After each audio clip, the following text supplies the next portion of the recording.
Hello everyone, today we're going to be talking about everything you need to know about the Joust game mode in Smite. I'm recording this when the Season 3 Joust map is active, so it's going to be more relevant to that season, but we're also going to be going over objectives, we're going to be going over how to start the game out, a little bit of itemization, and then just some general tips and tricks, so whether you're brand new to the game or you're a veteran, this should help you either way. Let's get into it. So let's start with the basics. Map layout and main objectives. When it boils down to it, the main objective of Joust in Smite is to destroy the enemy team's Titan. You can't destroy the Titan until you destroy the Phoenix, and you can't destroy the Phoenix until you destroy the tower. So keep those three things, those three objectives in mind at all times. It is a 3 versus 3 game mode, so you will be playing with 2 other players against another team of 3. But no matter how many kills you have, no matter how many deaths, how many assists, if you destroy the enemy team's Titan before they destroy yours, you win the game. But how do you get to that point? I would argue that you need to know what you're fighting against, right? So let's talk a little bit more about the objectives specifically and some statistics behind them. First, we'll talk about the Titan.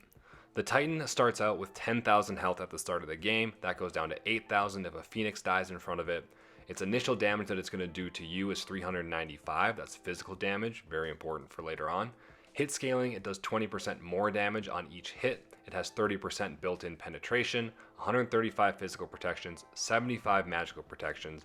It is affected by protection debuff and regular damage, but it is not affected by things like crowd control, healing reduction, attack speed debuff, critical hit, or lifesteal. So let's move on to the second most important objective, and that is the Phoenix. The Phoenix is the line of defense right before you get to the Titan and after the first tower. So the Phoenix has 1,500 health. It has 300 physical damage on hits.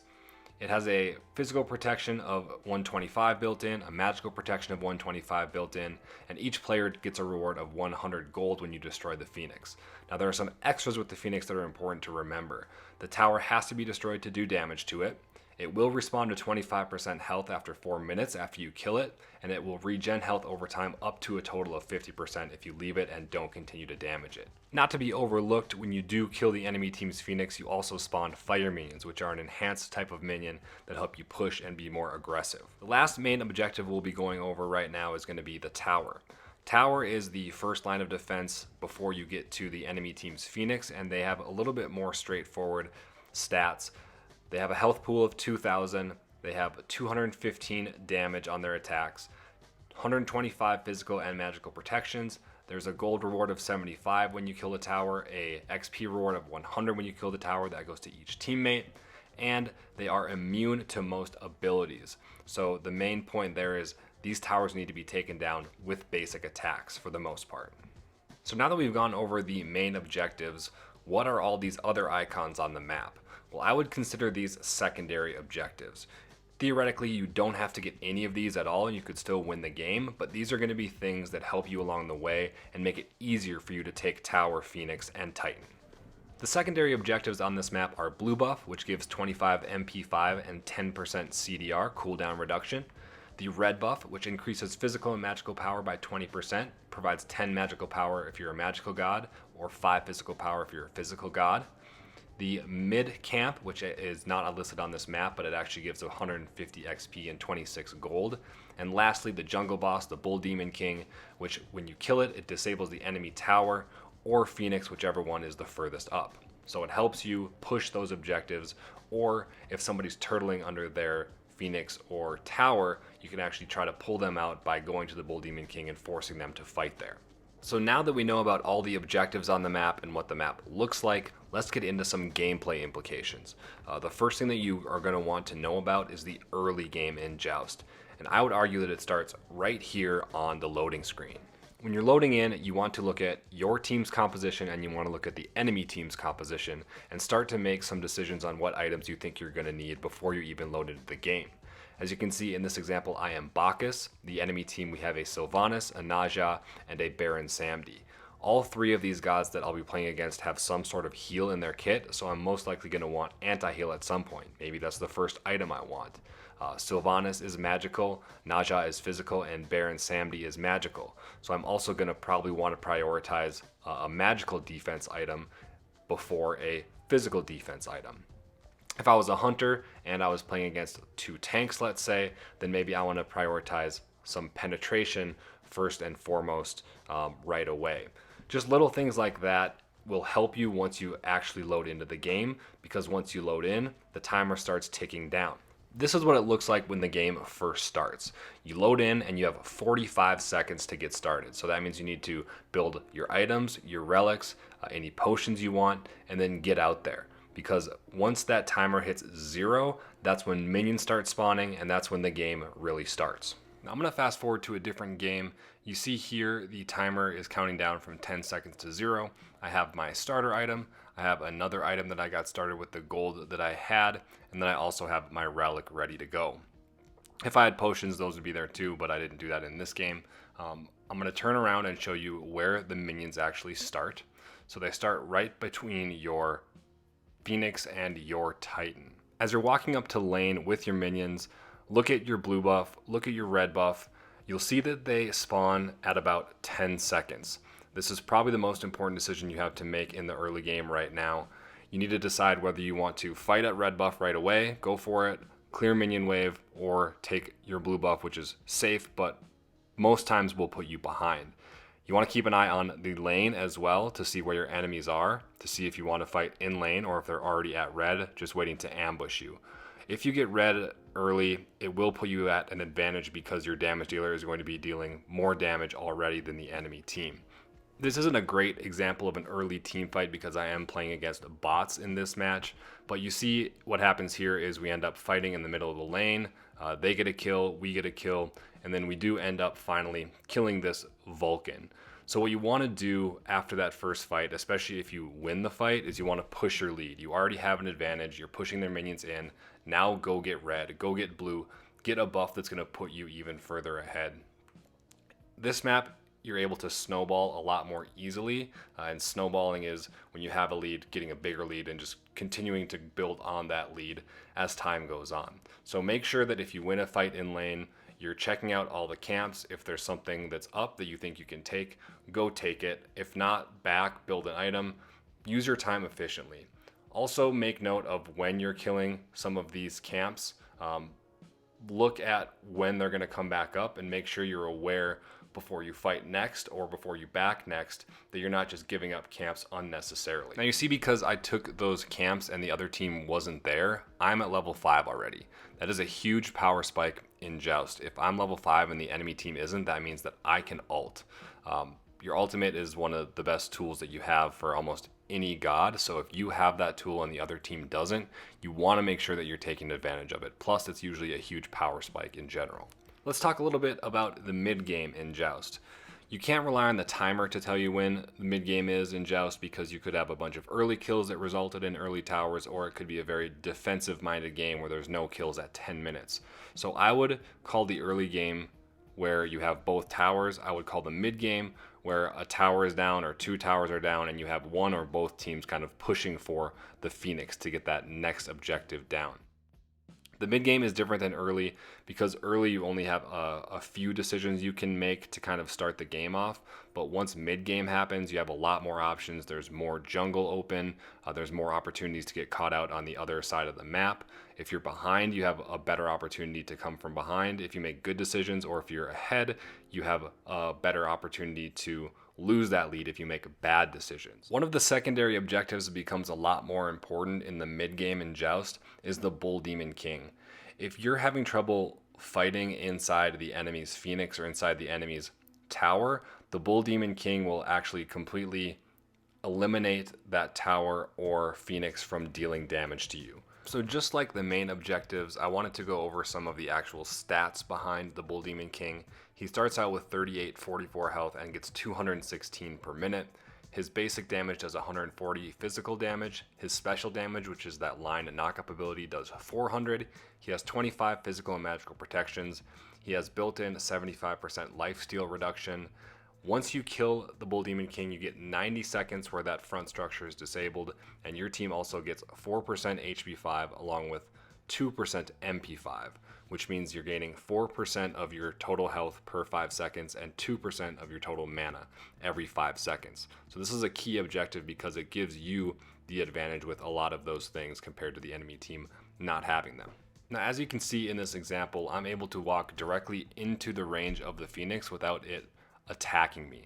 So the normal rules of aggro don't apply. I'm now able to attack this Phoenix completely without any sort of consequences if the other enemy team is not here. Normally the Phoenix would be able to defend itself a little bit, but with the Bull Demon King, now it's not able to. At this point, now the enemy team has to make a decision whether they go out of their base further into more danger and fight us, or if they just let that Phoenix go down, which then at that point, we have the option to go and fight for their Titan, which once you kill the Titan, that's how you end the game.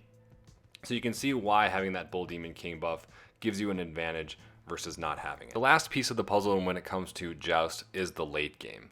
It's very similar to the early game because there are only a few things that can happen.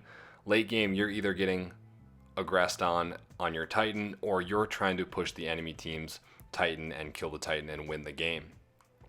So here, a couple things to remember. The Bull Demon King does not affect the Titan as far as disabling his attacks. It will give you that HP 5 and MP 5, but for that reason it's not as valuable in the late game. The Titan, however, does take damage from abilities unlike Phoenixes and Towers, where you need to basic attack it. A couple general rules of thumb for when you're sieging Titan: you want your support or whoever is building the tankiest to be walking into the Titan room first and taking Titan aggro, or your minions if you have them in a wave coming up. If you have one of your damage dealers who's not building defense taking 395 damage per hit from the Titan, that starts to add up really quickly. So the theory is you want your damage dealers to be freely casting on the enemy Titan while you have your tanks taking the brunt of the damage from the Titan itself. So that's pretty much it for the main structure and statistics behind the Joust objectives and theory.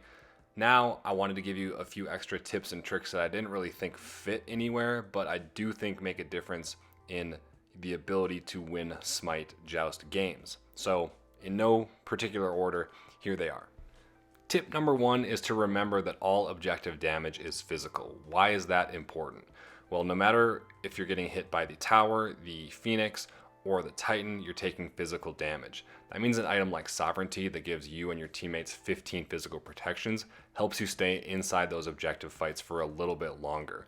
If you think of a more utilitarian item like Lotus Crown that also gives physical protections and a little bit of a shield on healers, that can be another good item that doesn't fit in every build all the time but can be useful in Joust.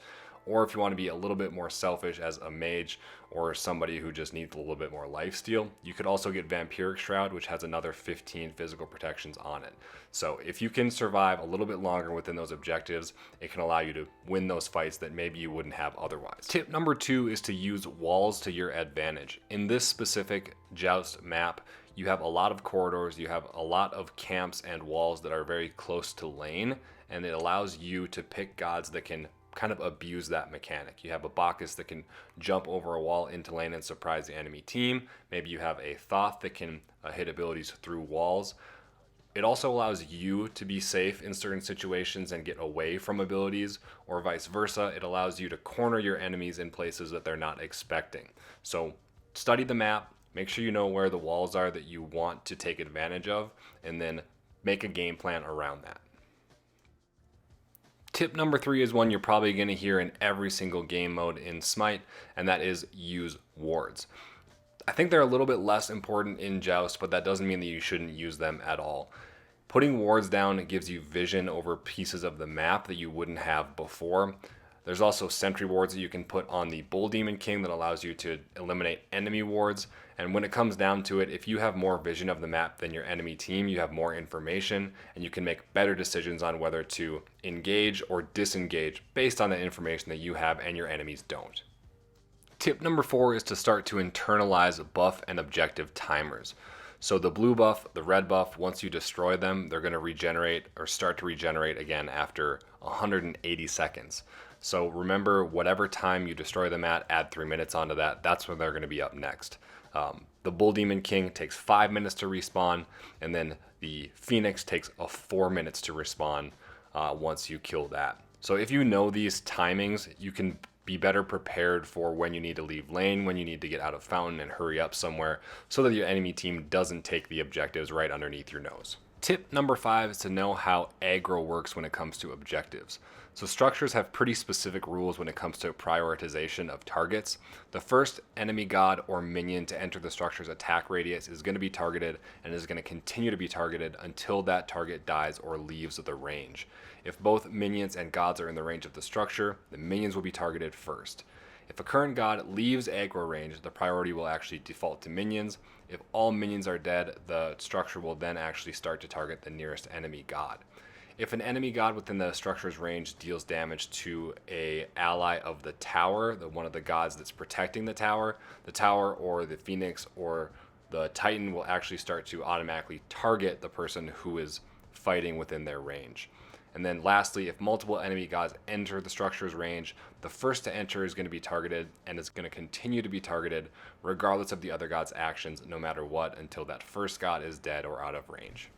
That concludes our everything you need to know about Joust video. Hopefully you guys learned something. If I forgot anything, please leave it in the comments below. I will add it to a pinned comment and continually update that so that no matter when you're watching this, hopefully you can take something away from it. If you did enjoy, if you did learn something, please leave a like, comment, subscribe. I appreciate all of that. And more than anything, I hope this video helps you see a few more victory screens for you and your Joust teammates. Thanks again for watching.